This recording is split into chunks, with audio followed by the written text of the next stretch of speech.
Back to Shibla's kitchen. അപ്പോൾ ഇന്ന് നമ്മൾ ചെയ്യാൻ പോകുന്നത് ബേക്കിംഗ് ക്ലാസ്സിൻ്റെ പാർട്ട് 7 ആണ്. അപ്പോൾ ഈ ഒരു ക്ലാസ്സിൽ നമുക്ക് ഒരുപാട് പേർക്ക് ഫ്ലോപ്പായി പോകുന്ന ചോക്ലേറ്റ് ഗനാഷ് എങ്ങനെ തയ്യാറാക്കാമെന്ന് നോക്കാം. ഒരുപാട് പേര് ചോദിച്ചിട്ടുണ്ടായിരുന്നു എന്നോട് ഇത് ഡൗട്ടായിട്ട്, എങ്ങനെയാണ് കറക്റ്റായിട്ട് ഡ്രിപ്പ് ചെയ്യാൻ പറ്റുന്ന ചോക്ലേറ്റ് ഗനാഷ് ഉണ്ടാക്കുക, അതുപോലെ തന്നെ നമ്മൾ കേക്കിൻ്റെ മുകളിൽ ഒഴിച്ചു കൊടുക്കാൻ പറ്റുന്ന ഗനാഷ് ഉണ്ടാക്കുക എന്നൊക്കെ.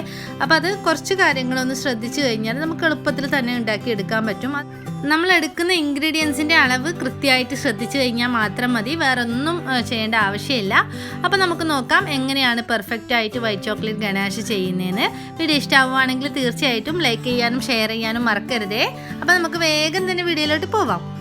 അപ്പോൾ നമുക്കതിന് വേണ്ടിയിട്ടൊരു പാത്രം ഞാൻ എടുത്തിട്ടുണ്ട്. ഒരു അലുമിനിയത്തിൻ്റെ പാത്രമാണ് എടുത്തിട്ടുള്ളത്. നോൺ സ്റ്റിക്ക് എടുക്കുകയാണെങ്കിൽ ഏറ്റവും നല്ലതാണ് കേട്ടോ. ഇനി ഇതിലോട്ട് നമ്മൾ ചേർത്ത് കൊടുക്കേണ്ടത് ഫ്രഷ് ക്രീമാണ്. അപ്പം ഞാനിവിടെ 250 ml ഫ്രഷ് ക്രീം എടുക്കുന്നുണ്ട്. ഫ്രഷ് ക്രീമിന് പകരം നിങ്ങൾക്ക് വേണമെങ്കിൽ വിപ്പിംഗ് ക്രീം എടുക്കാം, പക്ഷേ ഒന്നും കൂടി കൂടുതലായിട്ട് നല്ലത് ഫ്രഷ് ക്രീമാണ് കേട്ടോ. കുറച്ചും കൂടി തിക്കായിട്ട് നല്ലൊരു കറക്റ്റ് കൺസിസ്റ്റൻസിയിലായിട്ട് കിട്ടുക ഫ്രഷ് ക്രീമിൽ ചെയ്യുമ്പോഴാണ്. അപ്പോൾ നിങ്ങൾ ആ ഒരു മെഷർമെൻറ്റ് കറക്റ്റായിട്ട് എടുക്കണം. കപ്പിൽ അളന്നെടുത്താൽ മതി. ഇതിപ്പോൾ 250 ml ബോക്സ് ആയതുകൊണ്ട് ഞാൻ അങ്ങനെ തന്നെ ഒഴിച്ചു കൊടുത്തതേ ഉള്ളൂ. ഇനിയിപ്പോൾ വലിയ ബോക്സ് ആണെങ്കിൽ നിങ്ങൾ 250 ml കപ്പ് തന്നെ അളന്നിട്ട് നമ്മളൊരു പാത്രത്തിലോട്ട് ചേർത്ത് കൊടുക്കുക.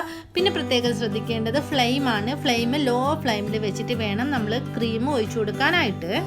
ക്രീം ജസ്റ്റ് ചൂടായി കഴിഞ്ഞാൽ, ചൂടാകുമ്പം ഹൈ ഫ്ലെയിമിൽ വെച്ചിട്ട് ചൂടാക്കരുത്, ഞാൻ പ്രത്യേകം പറഞ്ഞിട്ടുണ്ട്. അത് മീഡിയം ടു ലോ ഫ്ലെയിമിൽ വെച്ചിട്ട് ചൂടായി കഴിഞ്ഞാൽ നമ്മൾ അതേ 250 ml കപ്പിൽ തന്നെ 2 കപ്പ് ചെറുതായിട്ട് കട്ട് ചെയ്ത് ചോക്ലേറ്റ് ചേർത്ത് കൊടുക്കണം. നമ്മൾ ഏത് കപ്പിലാണോ ഫ്രഷ് ക്രീം എടുക്കുന്നത് അതിൻ്റെ ഡബിൾ ക്വാണ്ടിറ്റി എടുക്കുക കേട്ടോ. കൂടാനും പാടില്ല, കുറയാനും പാടില്ല. അപ്പോൾ 1:2 റേഷ്യോയിലാണ് നമുക്ക് കറക്റ്റായിട്ട് ഡ്രിപ്പ് ചെയ്യാനും അതുപോലെ തന്നെ കേക്കിൻ്റെ മുകളിൽ ഒഴിച്ചു കൊടുക്കാനും ഒക്കെയുള്ള ഗനാഷ് കിട്ടുക 1:2 റേഷ്യോയിൽ എടുക്കുമ്പോഴാണ്. പിന്നെ നിങ്ങൾക്ക് വേണമെന്നുണ്ടെങ്കിൽ ഇതിലോട്ട് ഒരു 25 ഗ്രാം ബട്ടറും കൂടി ചേർത്ത് കൊടുക്കാം. മസ്റ്റല്ല, നിർബന്ധമൊന്നുമില്ല. ഒരു ഗ്ലേസിങ്ങിന് വേണ്ടിയിട്ട് ചേർത്ത് കൊടുക്കാന്നേ ഉള്ളൂ. ചേർത്ത് കൊടുത്തില്ലെങ്കിലും കുഴപ്പമില്ല. അപ്പോൾ നമ്മുടെ ക്രീം അത്യാവശ്യം ചൂടായി വരുമ്പം ചോക്ലേറ്റ് ഇട്ട് കൊടുത്തിട്ട് നമ്മൾ ഇതുപോലെ നന്നായിട്ട് ഒരു സ്പാച്ചില വെച്ചിട്ട് മിക്സ് ചെയ്തെടുക്കണം കേട്ടോ. ചോക്ലേറ്റ് ഇട്ട് കൊടുത്തിട്ട് അതുപോലെ തന്നെ വെക്കണ്ട. ഇതുപോലെ ഒരു സ്പാച്ചിലയോ അല്ലെങ്കിൽ ഒരു തവിയോ എന്തെങ്കിലും വെച്ചിട്ട് നല്ലതുപോലെ മിക്സ് ചെയ്തിട്ട് അതിലുള്ള കട്ടകളൊക്കെ നന്നായിട്ട് ഉടച്ചെടുക്കണം.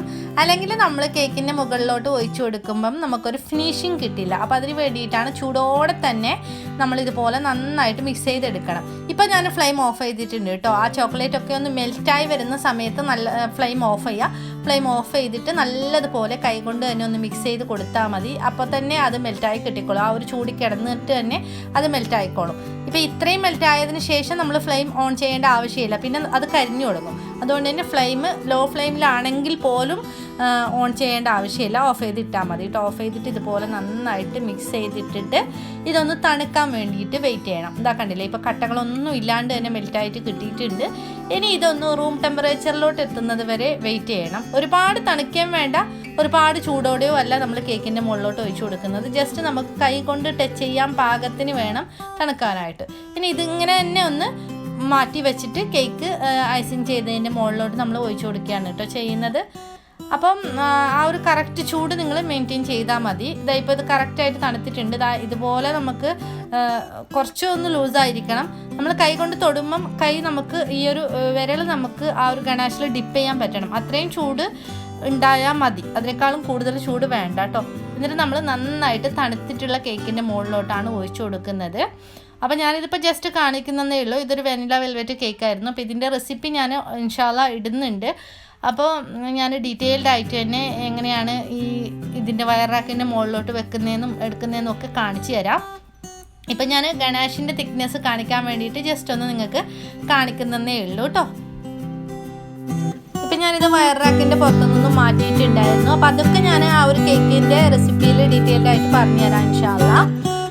ഇനി നമുക്കൊന്ന് ഡ്രിപ്പ് ചെയ്യുന്നതും കൂടി കാണിച്ചു തരാം ഞാൻ വേറൊരു കേക്കിൽ. അപ്പോൾ ഇതേ സെയിം ഗനാഷ് വെച്ചിട്ട് തന്നെയാണ് ഡ്രിപ്പ് ചെയ്യുന്നത് കേട്ടോ. ഇതിലോട്ട് കളർ ഇട്ട് കൊടുത്തിട്ട് ചെയ്യുന്നതേ ഉള്ളൂ.